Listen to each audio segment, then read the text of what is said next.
અને મારી પાસે તો તમે 5 પતિઓ છો.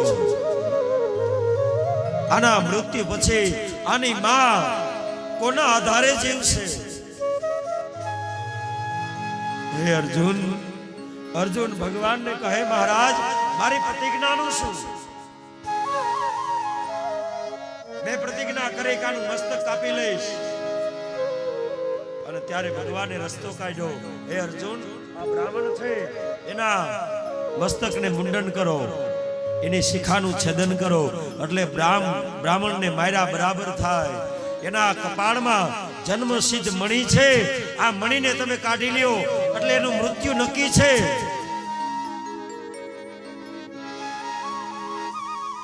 હે અર્જુન,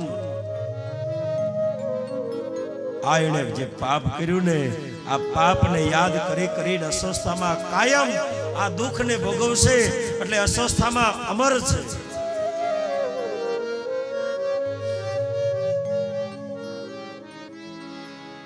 જન્મસિદ્ધ મણિ કાઢવામાં આવ્યો, હાકી કાઢ્યો.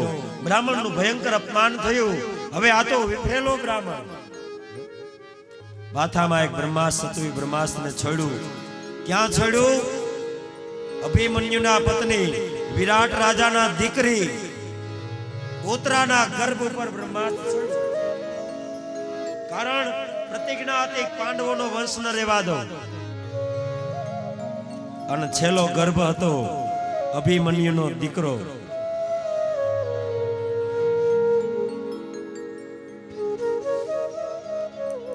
આ બાજુ ઓતરા દોડતી દોડતી આવી છે.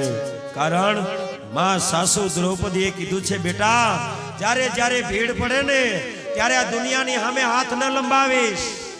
જ્યારે જ્યારે સંકટ આવે ત્યારે ભગવાન દ્વારકાધીશને યાદ કરજે. આ દુનિયા વાળાનો મને અનુભવ છે. અમને અમારાનો અનુભવ છે, તમને તમારા પણ દગો દેશ.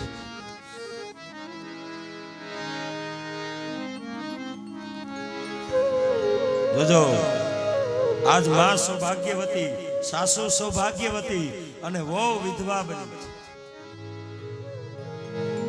અભિમન્યુના પત્ની છે અભિમન્યુ મરાણો, સાસુ દ્રૌપદી સૌભાગ્યવતી છે.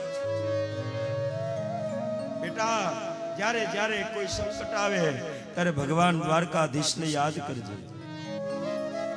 અને આજ અસ્વસ્થામાં એ બાણ છોડ્યું ઓતરાના ગર્ભ ઉપર. ઉદરમાં બાળક હતો, આ બાળકને મારી નાખે. અને ત્યારે ઓતરા દોડતી દોડતી આવી ભગવાનની સ્તુતિ કરી છે. પાહી પાહી મહાયોગી દેવ દેવ જગતપતે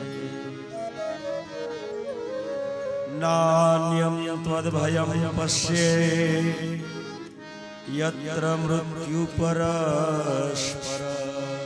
આજ ઉદરમાં જઈ અને ભગવાને ગર્ભની રક્ષા કરી આ બાળકને બચાવ્યો. આ બાળક કેટલો મહાન હશે! જે ગર્ભની રક્ષા ભગવાન કરે, આ બાળક કેટલો મહાન. અને ઉદરમાં તો ભગવાન જ બચાવે ને. ઉદરમાં, માતાના ઉદરમાં જો કોઈ રક્ષણ આપતું હોય તો પરમાત્મા છે.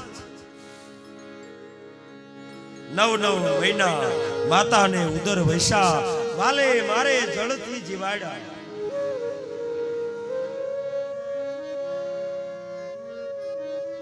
આજ ઓતરાને નિર્ભય બનાવી ભગવાને ઓતરાના ગર્ભની રક્ષા કરી. ભગવાન વિદાય થાય, હવે દ્વારકા પ્રયાણ કરે. માં કુંતાએ આવી અને ભગવાનની સ્તુતિ કરી.